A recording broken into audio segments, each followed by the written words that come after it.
শুরুতেই জানিয়ে দিব, ইসরায়েলের গণগ্রেপ্তার, গাজায় মৃত্যুর মিছিল থামছেই না। জানিয়ে দিব, ছাড় দিয়ে ফ্রান্সের সঙ্গে চুক্তি করতে যাচ্ছে ইরান। এরপর রয়েছে রাশিয়ার সীমান্তে 40,000 সেনা মোতায়েন পোল্যান্ডের। সর্বশেষ থাকছে, কোনো ফিলিস্তিনি রাষ্ট্র হবে না এই জায়গা আমাদের। ইসরায়েলের গণগ্রেফতার, গাজায় মৃত্যুর মিছিল থামছেই না। ইসরায়েল পশ্চিম তীরে ব্যাপক অভিযান চালিয়ে একদিনেই 1000-এর বেশি ফিলিস্তিনিকে গ্রেপ্তার করেছে।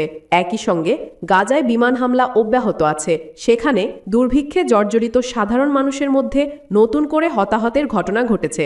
খবর শাফাক নিউজের। টুলকার্মের গভর্নর জানিয়েছেন, শুক্রবারের 12 সেপ্টেম্বরের অভিযানে ইসরায়েলি সেনারা একযোগে 1000-এর বেশি ফিলিস্তিনিকে আটক করে। এদিকে রামাল্লার কাছে আইন ইয়াব্রুদ এলাকায় 4 জন ইসরায়েলি বসতি স্থাপনকারী একটি ডাউন সিনড্রোম আক্রান্ত যুবককে লোহার রড ও লাঠি দিয়ে পিটিয়ে গুরুতর আহত করেছে। তাকে হাসপাতালে ভর্তি করা হয়েছে।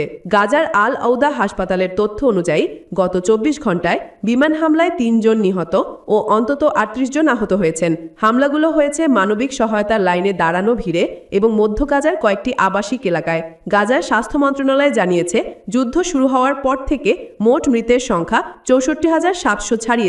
পাশাপাশি ক্ষুধায় এখন পর্যন্ত অন্তত 387 জনের মৃত্যু হয়েছে, যাদের মধ্যে 138 জন শিশু। জাতিসংঘের সংস্থা UNRWA বলছে, গাজার সাধারণ মানুষ এখনও কোনো নিরাপদ আশ্রয় ছাড়াই বন্দী হয়েছে এবং তীব্র খাদ্য সংকটে পড়েছে। ছাড় দিয়ে ফ্রান্সের সঙ্গে চুক্তি করতে যাচ্ছে ইরান। নিজেদের স্বার্থে কিছুটা ছাড় দিয়ে ফ্রান্সের সঙ্গে চুক্তি করতে যাচ্ছে ইরান, এমন তথ্য জানিয়েছেন ইরানের পররাষ্ট্রমন্ত্রী আব্বাস আরাগচি। চুক্তি সম্পন্ন হলে এক নারী বিজ্ঞানীকে ফিরে পাবে তেহরান। খবর ফ্রান্স 24-এর। ইরানের পররাষ্ট্রমন্ত্রী আব্বাস আরাগচি বৃহস্পতিবার বলেছেন, ফ্রান্সে আটক এক ইরানি নারীর বদলে ইরানে আটক ফরাসি বন্দীদের বিনিময়ের চুক্তি প্রায় সম্পন্ন হবার পথে। প্রস্তাবিত বিনিময়ে মাধিয়ে এসফন্দিয়ারিকে মুক্তি দিবে ফ্রান্স। তিনি ফেব্রুয়ারিতে ফ্রান্সের সামাজিক যোগাযোগ মাধ্যমে সন্ত্রাসবাদ প্রচারের অভিযোগে গ্রেপ্তার হয়েছিলেন। আরাগচি আরও বিস্তারিত কিছু না জানিয়ে একটি টেলিভিশন সাক্ষাৎকারে বলেছেন, আমরা প্রচুর তৎপরতা চালিয়েছি। আমি এখন বলতে পারি যে আমরা এমন এক পর্যায়ে পৌঁছেছি যেখানে ইরানে আটক ফরাসি 2 বন্দির বিনিময়ে মাধিয়ের মুক্তির চুক্তি চূড়ান্ত পর্যায়ে। ইরান বারবার তার মুক্তির দাবি জানিয়েছে। তাকে অন্যায়ভাবে আটক করা হয়েছে বলে অনেক যুক্তি দিয়েছে। ফ্রান্স বলেছে, তারা 2 ফরাসি নাগরিক সিসিল কোহলার এবং জ্যাক প্যারিসকে আটকের বিষয়ে আন্তর্জাতিক বিচার আদালতে ইরানের বিরুদ্ধে অভিযোগ করবে। 40 বছর বয়সী কোহলার এবং 70 বছর বয়সী প্যারিসকে 2022 সালের 7 মে গ্রেপ্তার করা হয়েছিল। ইরানের চিরশত্রু ইসরায়েলের জন্য গুপ্তচর বৃত্তির অভিযোগে তাদের অভিযুক্ত করা হয়। এই দম্পতি বর্তমানে ইরানে আটক প্রায় 20 জন ইউরোপীয়র মধ্যে অন্যতম। বন্দীদের মধ্যে একজন ফ্র্যাঙ্কো জার্মান কিশোরও রয়েছে। সে ইউরোপ থেকে এশিয়া সাইকেল ভ্রমণে যাচ্ছিল। পথে 16 জুন ইসরায়েলের সাথে ইরানের যুদ্ধের সময় নিখোঁজ হয়ে যায়। পরে জানা যায় সে ইরানের সেনাদের হাতে আটক হয়েছে। রাশিয়ার সীমান্তে 40,000 সেনা মোতায়েন পোল্যান্ডের। বেলারুশ রাশিয়ার সীমান্তে 40,000 সেনা পাঠিয়েছে পোল্যান্ড। বেলারুশে শুরু হওয়া জাপাত সামরিক মহড়ার প্রতিক্রিয়ায় এ পদক্ষেপ নেওয়া হয়েছে। শুক্রবার 12 সেপ্টেম্বর মহড়ায় বেলারুশের সঙ্গে যোগ দেয় রাশিয়া। মহড়ায় আগামী দিনের শত্রুদের ঘায়েল করার বিভিন্ন কলাকৌশল ঝালিয়ে নেবে 2 দেশের সেনারা। বুধবার রাতে টেলিভিশন চ্যানেল পোলস্যাট নিউজকে পোলিশ জাতীয় প্রতিরক্ষা উপমন্ত্রী সেজারি টমসিক বলেন, বেলারুশে শুরু হওয়া রাশিয়া বেলারুশ জাপাত সামরিক মহড়ার প্রতিক্রিয়ায় ধাপে ধাপে পোল্যান্ডের পূর্ব সীমান্তে সৈন্য মোতায়েন করা হবে। পোল্যান্ড বহু মাস ধরে জাপাত 2025 মহড়া উপলক্ষে প্রস্তুতি নিচ্ছে। পোলিশ সামরিক বাহিনীও পৃথকভাবে মহড়া পরিচালনা করেছে, যেখানে 30,000-এরও বেশি সৈন্য অংশগ্রহণ করেছে। টমসিক বলেন, জাপাত 2025-এর পর্যাপ্ত প্রতিক্রিয়া জানাতে পোলিশ এবং ন্যাটো সৈন্যদের প্রয়োজন। রাশিয়ান এবং বেলারুশিয়ান মহড়াকে আক্রমণাত্মক বলে মনে করা হয়। এখান থেকেই ইউক্রেনের যুদ্ধ শুরু হয়েছিল। অতএব পোলিশ সেনাবাহিনী এর জন্য প্রস্তুতি নিচ্ছে। আগামী দিনে আমাদের সীমান্তে প্রায় 40,000 সৈন্য থাকবে। টমসিক আরও বলেন, 9 থেকে 10 সেপ্টেম্বর রাতে রাশিয়ান ড্রোনের আকাশসীমা লঙ্ঘনের ঘটনাটি জাপাত 2025 সামরিক মহড়ার সঙ্গে সম্পর্কিত। মঙ্গলবার থেকে বুধবার রাতে 19টি ড্রোন পোল্যান্ডে অনুপ্রবেশ করে এবং যেগুলো হুমকি স্বরূপ ছিল সেগুলো গুলি করে ভূপাতিত করা হয়। রাশিয়ান ড্রোন পোল্যান্ডের সীমান্ত লঙ্ঘনের একদিন পর ক্রেমলিন কথা বলেছে। রাশিয়ান পররাষ্ট্র মন্ত্রণালয় এবং রাশিয়ান প্রতিরক্ষা মন্ত্রণালয় পোল্যান্ডে গুলি করে ভূপাতিত করা ড্রোনগুলো রাশিয়ান সামরিক বাহিনীর বলে অস্বীকার করেছে। অন্যদিকে ইউক্রেন পোল্যান্ডকে সাহায্য করার প্রতিশ্রুতি দিয়েছে। অপরদিকে ইউরোপীয় ইউনিয়ন রাশিয়ান ড্রোন দ্বারা পোলিশ আকাশসীমা লঙ্ঘনের নিন্দা জানিয়েছে। ইইউ পররাষ্ট্রনীতি প্রধান কাজা কালাস ২৭টি সদস্য দেশের পক্ষে একটি বিবৃতি জারি করেছেন।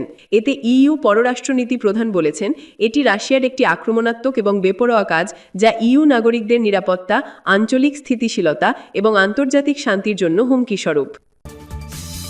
কোনো ফিলিস্তিনি রাষ্ট্র হবে না, এ জায়গা আমাদের।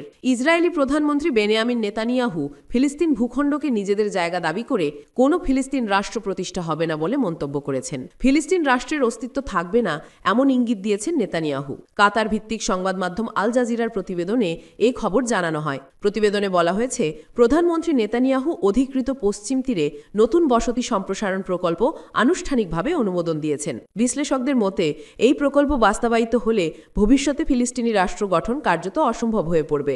বৃহস্পতিবার নেতানিয়াহু এই প্রকল্পে স্বাক্ষর করেন, যা পশ্চিম তীরকে দ্বিখণ্ডিত করবে। মালে আদুমিম বসতিতে এক অনুষ্ঠানে নেতানিয়াহু বলেন, আমরা আমাদের প্রতিশ্রুতি পূরণ করছি, কোনো ফিলিস্তিনি রাষ্ট্র হবে না, এই জায়গা আমাদের। তিনি আরও বলেন, শহরের জনসংখ্যা দ্বিগুণ করা হবে। ১২ বর্গ কিলোমিটার জমির ওপর গড়ে ওঠা এই বসতিটি E1 নামে পরিচিত। এখানে ৩,৪০০ নতুন বাড়ি নির্মাণের পরিকল্পনা রয়েছে। এই প্রকল্প বাস্তবায়িত হলে পশ্চিম তীরের একটি বড় অংশ দখলকৃত পূর্ব জেরুজালেম থেকে বিচ্ছিন্ন হয়ে পড়বে। একই সঙ্গে ওই অঞ্চলের হাজার হাজার ইসরায়েলি বসতি একে অপরের সঙ্গে সংযুক্ত হবে। পূর্ব জেরুজালেমকে ভবিষ্যৎ ফিলিস্তিনি রাষ্ট্রের রাজধানী হিসেবে দেখে আসছে ফিলিস্তিনিরা। তবে ১৯৬৭ সাল থেকে দখলকৃত পশ্চিম তীরে ইসরায়েলের সব বসতি আন্তর্জাতিক আইন অনুসারে অবৈধ বলে গণ্য হয়, এমনকি সেগুলো ইসরায়েলের অনুমোদন পেলেও। আল জাজিরার প্রতিবেদক হামদা সালহুদ জানান, এই সম্প্রসারণ পরিকল্পনা পশ্চিম তীর ও পূর্ব জেরুজালেমের ভৌগোলিক সংযোগ ধ্বংস করবে। এর ফলে ভবিষ্যতে কোনো ফিলিস্তিনি রাষ্ট্রের সম্ভাবনা আরও ক্ষীণ হবে। ফিলিস্তিনি কর্তৃপক্ষের প্রেসিডেন্টের মুখপাত্র নাবিল আবু রুদেইনাহ বৃহস্পতিবার বলেন, পূর্ব জেরুজালেমকে রাজধানী করে একটি ফিলিস্তিনি রাষ্ট্রই এই অঞ্চলের শান্তির চাবিকাঠি। তিনি একে এবং দ্বিরাষ্ট্র সমাধানকে অপরিহার্য বলে উল্লেখ করেন। ইসরায়েলি বসতিগুলোকে আন্তর্জাতিক আইন বিরোধী আখ্যা দিয়ে অভিযোগ করেন, নেতানিয়াহু সমগ্র অঞ্চলকে অন্ধকার গহ্বরে ঠেলে দিচ্ছেন।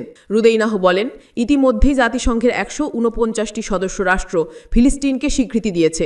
তিনি বাকি দেশগুলোকে অবিলম্বে ফিলিস্তিন রাষ্ট্রকে স্বীকৃতি দেওয়ার আহ্বান জানান। নেতানিয়াহু দীর্ঘদিন ধরেই অধিকৃত ভূখণ্ডে বসতি স্থাপনের পক্ষে এবং ইসরায়েল ফিলিস্তিনি শান্তি প্রক্রিয়ার বিরোধী। ১৯৯০-এর দশকে স্বাক্ষরিত অসলো চুক্তির বিরুদ্ধেও তিনি সরব ছিলেন। ২০০১ সালে ফাঁস হওয়া এক ভিডিওতে নেতানিয়াহু দাবি করেছিলেন, তিনি কার্যত ওই চুক্তির ইতি টেনেছেন। প্রধানমন্ত্রী হিসেবে প্রথম মেয়াদে ১৯৯৭ সালে নেতানিয়াহু পূর্ব জেরুজালেমে হার হোমা নামে বসতি গড়তে সহায়তা করেন। পরবর্তী সময়ে তিনি বলেন, তার ক্ষমতায় থাকাকালীন কোনো ফিলিস্তিনি রাষ্ট্র কখনোই গঠিত হবে না। সম্প্রতি ইসরায়েলের কট্টর উগ্র ডানপন্থী অর্থমন্ত্রী বেজালেল স্মট্রিচও বলেছেন, E1-এর মতো বসতি ফিলিস্তিনকে মানচিত্র থেকে মুছে ফেলবে।